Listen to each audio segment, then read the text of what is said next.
Assalamualaikum warahmatullahi wabarakatuh. Shalom, salam sejahtera, Om Swastiastu, Namo Buddhaya, dan salam kebajikan untuk kita semua.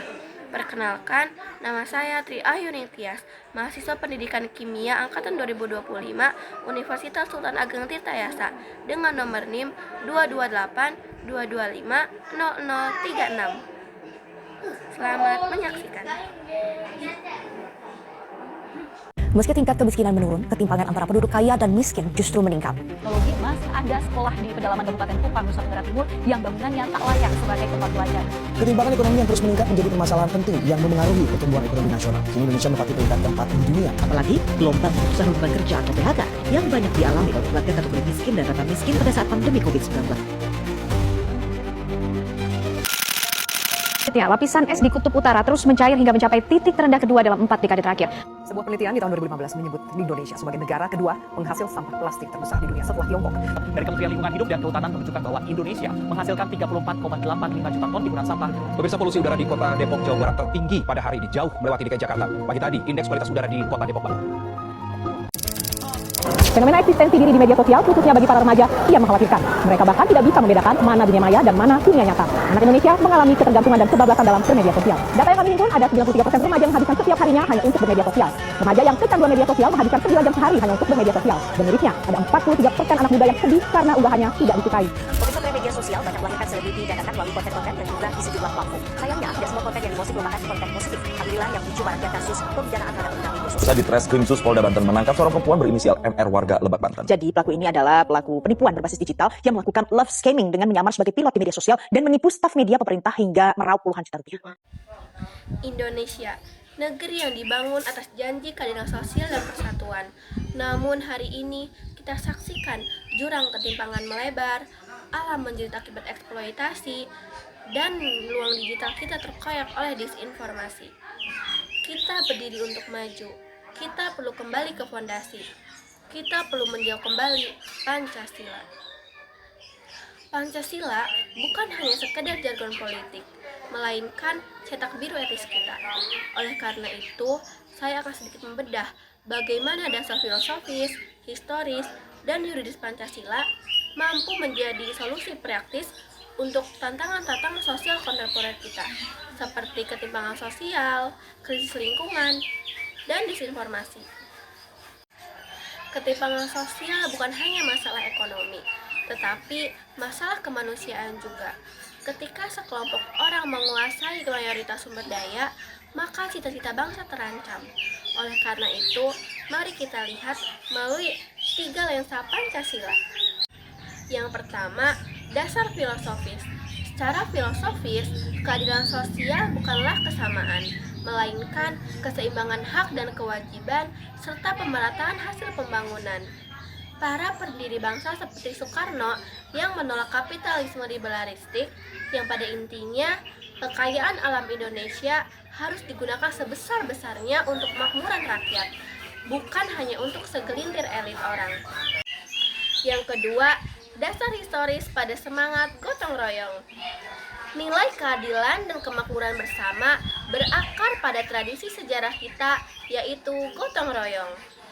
Sejak masa prakemerdekaan, gotong royong menjadi DNA sosial bangsa. Pancasila lahir dari kesadaran historis bahwa kita hanya akan bisa bertahan sebagai bangsa ketika kita saling menopang, bukan saling menindas. Yang ketiga, dasar yuridis. Semangat keadilan sosial Pancasila diwujudkan dalam pasal 33 Undang-Undang Dasar Negara Republik Indonesia tahun 1945 bahwa perekonomian disusun sebagai usaha bersama berdasar pada asas kekeluargaan. Ini adalah mandat konstitusional untuk negara agar berpartisipasi aktif menciptakan ekonomi inklusif, melawan praktik monopoli, dan menjamin hak dasar rakyat. Kegagalan dalam mengatasi ketimpangan adalah pelanggaran serius terhadap perjanjian yuridis ini. Sungguh indah tanah air beta, tiada bandingnya di dunia.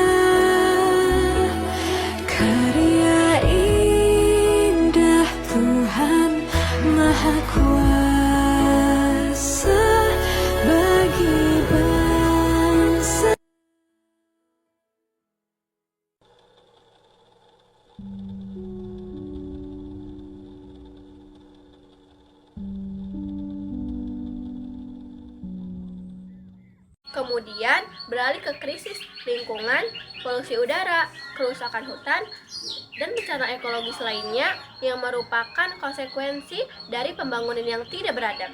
Padahal, sila pertama mengajarkan kita bahwa alam semesta adalah ciptaan yang harus dijaga.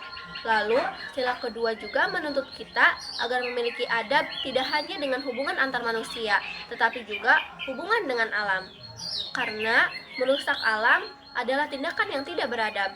Sama saja seperti kita merampas hak hidup generasi yang akan mendatang. Jauh sebelum Pancasila dirumuskan, masyarakat adat kita memiliki kearifan lokal yang luar biasa dalam menjaga alam. Contohnya, sasi di Maluku dan hutan larangan di Minangkabau. Ini adalah bukti historis bahwa nilai konservasi adalah bagian yang tidak dapat terpisahkan dari budaya bangsa. Pancasila merupakan sintesis modern dari nilai-nilai luhur tersebut. Tanggung jawab lingkungan Pancasila diperkuat oleh berbagai undang-undang, misalnya Undang-Undang Nomor 32 Tahun 2009 tentang perlindungan dan pengelolaan lingkungan hidup. Undang-undang ini adalah penjabaran praktis dari nilai-nilai Pancasila, memberikan landasan hukum bagi upaya mitigasi dan adaptasi krisis iklim. Hukum harus ditegakkan demi menjaga kedaulatan lingkungan dan persatuan Indonesia yang berkelanjutan. Memahami dasar Pancasila saja tidaklah cukup. Kita perlu menginternalisasinya menjadi solusi. Kita hidup di era disinformasi yang memperkeruh ketimpangan. Oleh karena itu, marilah wujudkan demokrasi yang beradab di ruang digital. Jadikan media sosial sebagai platform untuk menyuarakan isu keadilan, memperkenalkan UMKM lokal, dan membagikan informasi yang mencerdaskan, bukan memecah belah. Jadilah digital citizen yang mampu mewakili kualitas permusyawaratan yang jujur dan bertanggung jawab. Pancasila adalah filosofi tindakan. Mari kita wujudkan gotong royong untuk merawat lingkungan, mulai dari memimpin inisiatif daur ulang di lingkungan kampus dan lingkungan sekitar. Ikut serta berpartisipasi dalam program konservasi hingga menuntut pertanggungjawaban korporasi. Ini adalah gotong royong di abad 21 untuk menjaga rumah kita bersama. Pancasila menuntut kita menjadi subjek sejarah, bukan penonton. Dasar filosofis, yuridis, dan historis sudah disediakan. Tugas kita adalah menghidupkannya dalam konteks sosial masa kini. Saya menyimpulkan bahwa relevansi Pancasila terletak pada kemampuannya menyeimbangkan antara hak individu dan tanggung jawab sosial.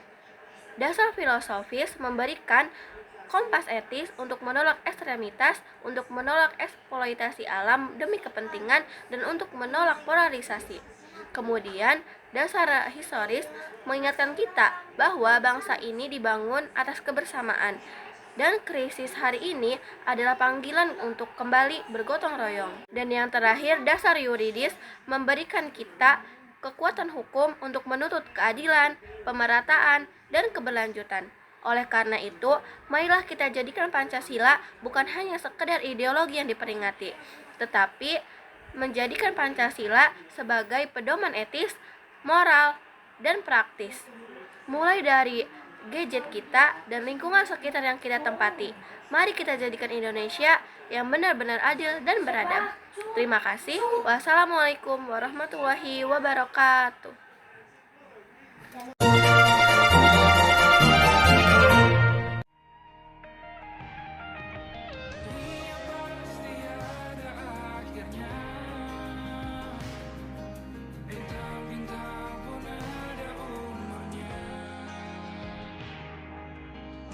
Tenang saja kita di sini.